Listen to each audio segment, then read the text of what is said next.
Hi guys, ఈరోజు video మంచి movie story అయితే మీ ముందుకు తీసుకొచ్చా. అది కూడా 2000లో వచ్చిన బిఫోర్ ద రైన్స్ అనే మూవీ స్టోరీ.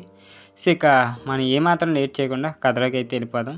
సో ఈ కథ వచ్చేసి 1930 ఆ బ్యాక్ డ్రాప్లో నడుస్తుంది. అది కూడా కేరళ బ్యాక్ డ్రాప్ ఈ స్టోరీ మొత్తం నడిచేది. సో వీటిలో మెయిన్ 3 క్యారెక్టర్లు అయితే ఉంటాయి. సో క్యారెక్టర్ల పేర్లు వచ్చేసరికి హెన్రీ అండ్ డీకే నీలం అండ్ సంజన హెన్రీ. సో బ్రిటన్కు చెందిన ఇంజనీరు కేరళ అడవుల్లో ఈ అడవుల గుండా మార్గం వేసేందుకు బ్రిటిష్ గవర్నమెంట్ నుండి కాంట్రాక్ట్ అయితే తీసుకుంటాడు. ఆ ఏరియాలో రోడ్డు మార్గం వేయటం అనేది కొంచెం కష్టమైన పనే. బట్ దాన్ని పూర్తి చేయగలిగితే హెన్రీకి చాలా డబ్బు వస్తుంది. అందుకోసం హెన్రీ డీకే నీలం హెల్ప్ తీసుకుంటాడు. డీకే వచ్చేసరికి ఆ ఏరియాలో మంచి పలుకుబడి కలిగిన వ్యక్తే. బాగా చదువుకున్నాడు హెన్రీ. హెన్రీకి డీకేకి మధ్య బాస్ అండ్ ఎంప్లాయీ రిలేషన్తో పాటు ఫ్రెండ్షిప్ కూడా ఉంటుంది.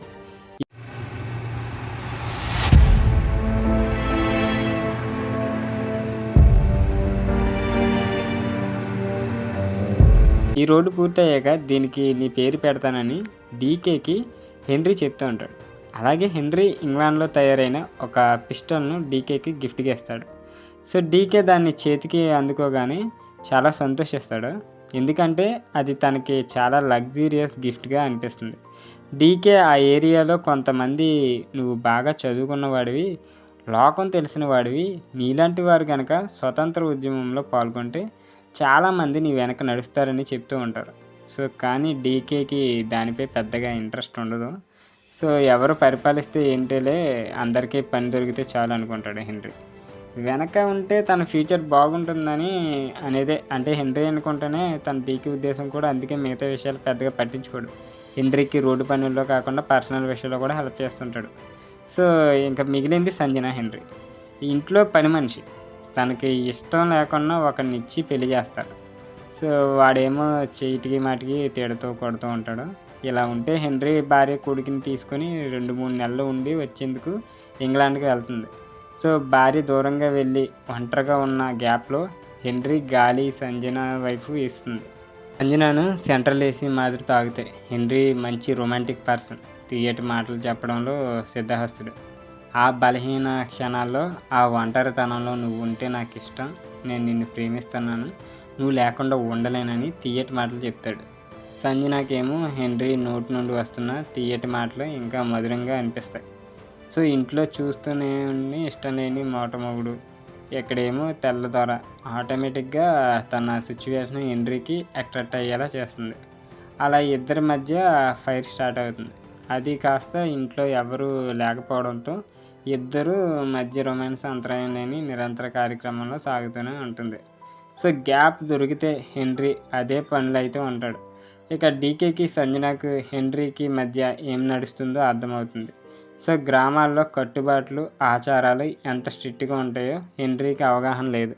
సంజనకేమో తెలిసిన హెన్రీ మోజులో ఉండి గుర్తుకురా.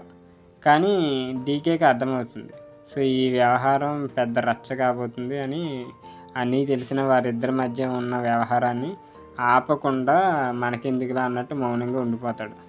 సో అయితే డీకే ఊహించిన పరిణామాలు జరగటానికి ఎన్నో రోజులు పట్టదు. ఇంగ్లాండ్ నుండి హెన్రీ భార్య తిరిగి వచ్చేస్తుంది. సో సంజన యొక్క హెన్రీ తనను పట్టించుకోడేమో అని ఇన్సెక్యూరిటీగా ఫీల్ అవుతుంది. అది గమనించిన హెన్రీ మళ్ళీ 4 తీయటి మాటలు చెప్పి సంజనను బుజ్జగిస్తాడు. సో ఒకరోజు ఇద్దరు అడవిలో రొమాన్స్ పూర్తి చేసుకుని వస్తుండగా ఎవరు కంటపడతారు.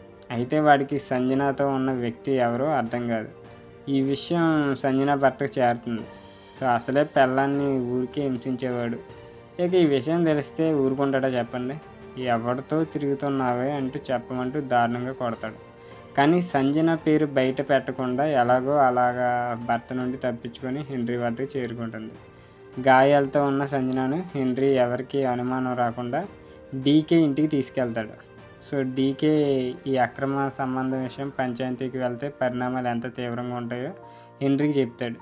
సో సంజన కూడా తిరిగి తన భర్త వద్దకు వెళ్ళనంటుంది.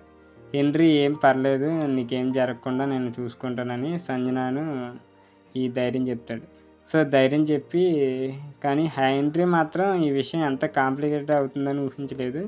ఇప్పుడు ఈ విషయం బయటపడితే తన మ్యారేజ్ లైఫ్ మధ్యలోనే ఉన్న రోడ్డు పనులు కూడా ఇలా టోటల్గా తన లైఫే రిస్క్లో పడుతుందని, అందుకని డీకేకి కొంత డబ్బు ఇచ్చి సంజనాను ఇక్కడ నుండి దూరంగా పంపే అంటాడు.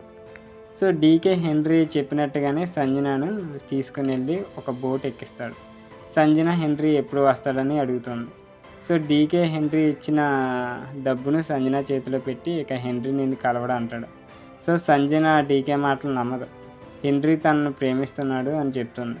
సో డీకే సంజనాతో నువ్వు ఎప్పటికైనా మేలుకో, అతడికి తన లైఫ్ తన భార్య బిడ్డలే ముఖ్యమని చెప్పి సంజనాని అయితే బలవంతంగా ఇక పంపించేస్తాడు.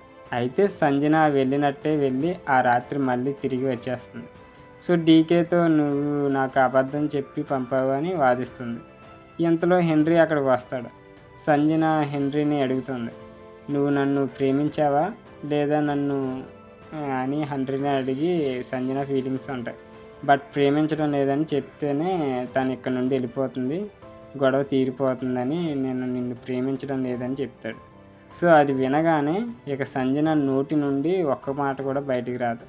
సో పక్కనే డీకేకి హెన్రీ ఇచ్చిన గిఫ్ట్ ఇచ్చిన పిస్టల్ ఉంటుంది కదా, అది కాస్త సంజన చేతికి తగులుతుంది.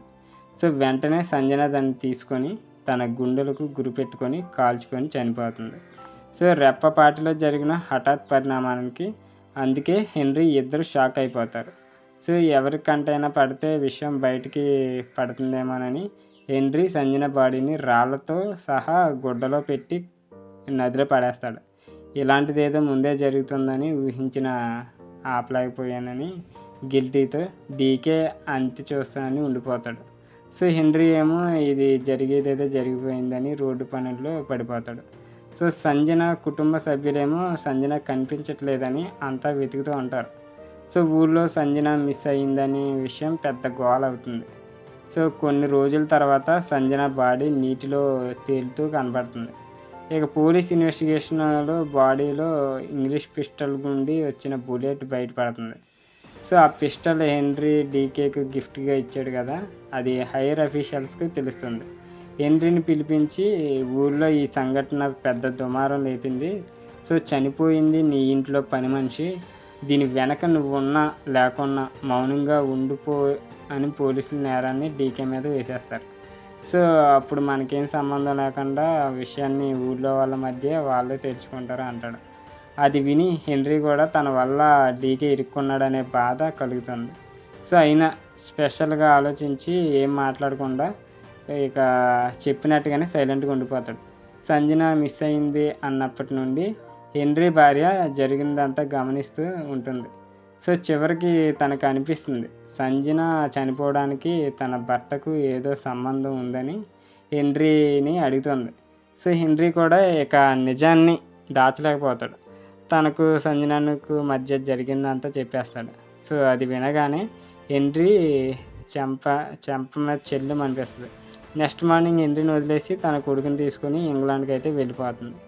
ఇక సంజన బాడీలో దిగిన బుల్లెట్ డీకే పిస్టల్ నుండి వచ్చిందని తెలుసుకున్న ఊరి జనాలు అండ్ డీకేని కొట్టి పంచాయతీకి అయితే ఇచ్చుకెళ్తారు. సో డీకే నేను చంపలేదు అంటాడు, కానీ హెన్రీ గురించి చెప్పడం. డీకే నిజం చెప్తున్నాడేమో లేదో తెలుసుకునేందుకు వారి ఆచారాల ప్రకారం అన్ని టెస్టులు పెడతారు. సో డీకే అన్ని టెస్టులను పాస్ అవుతాడు. నేను చంపలేదు అని ప్రమాణం చేస్తాడు. సో అయితే ఆ ఊరి పెద్దల్లో ఒకరైన డీకే తండ్రి డీకేని అడుగుతాడు, నువ్వు చంపలేదని నాకు తెలుసు, కానీ జరిగిన దానికి నీకు ఖచ్చితంగా సంబంధం ఉంది, సో అదేంటో చెప్పమంటాడు. సో దాంతో ఫైనల్లీ డీకే ఓపెన్ అవుతాడు, జరిగిందంతా చెప్పేస్తాడు. సో అది విన్న తన తండ్రి, జరిగిన దాంట్లో ముమ్మాటికి నీ తప్పుంది, ఇలా జరగకుండా నువ్వు ఆపకుండా సో నీ స్వార్థం కోసం నువ్వు మౌనంగా ఉండిపోయావు. సో నువ్వు చేసిన దానికి ఒక్కటే తీర్పు, అదే నీ పిస్టల్తో ఇదంతా జరగడానికి కారణమైన వాడిని వెళ్ళి చంపు, లేదంటే ఇక నీ జీవితాంతం నువ్వు ఊరు నుండి కులం నుండి బహిష్కరించబడతావు. సో ఆ మాట అంటాడు. దాంతో డీకే పిస్టల్ తీసుకుని హెన్రీని చంపేందుకు వెంట పడతాడు. అలా పరిగెడుతూ చివరికి వారు వేసిన రోడ్డు మీదకి వచ్చి చేరుకుంటారు. సో హెన్రీకి అర్థమవుతుంది డీకే ఎందుకు తనను చంపడానికి వచ్చాడు. సో చంపే అన్నట్టు కళ్ళు మూసుకుంటాడు. సో అయితే వారిద్దరి మధ్య ఉన్న ఫ్రెండ్షిప్ కారణంగా డీకే చంపలేకపోతాడు. సో హెన్రీతో ఇక్కడ నుండి వెళ్ళిపోమనని తనకు గిఫ్ట్గా ఇచ్చిన పిస్టల్ని హెన్రీ ముందే పడేస్తాడు. సో వర్షం మొదలవుతుంది. కేవలం తన స్వార్థం వల్లే జరిగిన తప్పుకు పశ్చాత్తాపంతో హెన్రీ రోడ్డు మీద తలపెట్టి ఏడుస్తూ ఉంటాడు. సో వర్షం ముగుస్తుంది. ఉద్యమకారులు అయితే జాతీయ జెండాను పట్టుకొని అదే రోడ్డు మీద ప్రయాణిస్తూ ఉంటారు. ఇక డీకే అన్నిటినీ వదిలేసి, ముఖ్యంగా తన లోపల ఉన్న స్వార్థాన్ని కూడా వదిలేసి సో స్వాతంత్ర ఉద్యమంలో పాల్గొనేందుకు అయితే వారితో కలిసి వెళ్ళిపోతాడు. సో అక్కడితో ఈ మూవీ అయితే ఎండ్ అవుతుంది. సో ఇది గైస్ ఈ మూవీ స్టోరీ అయితే.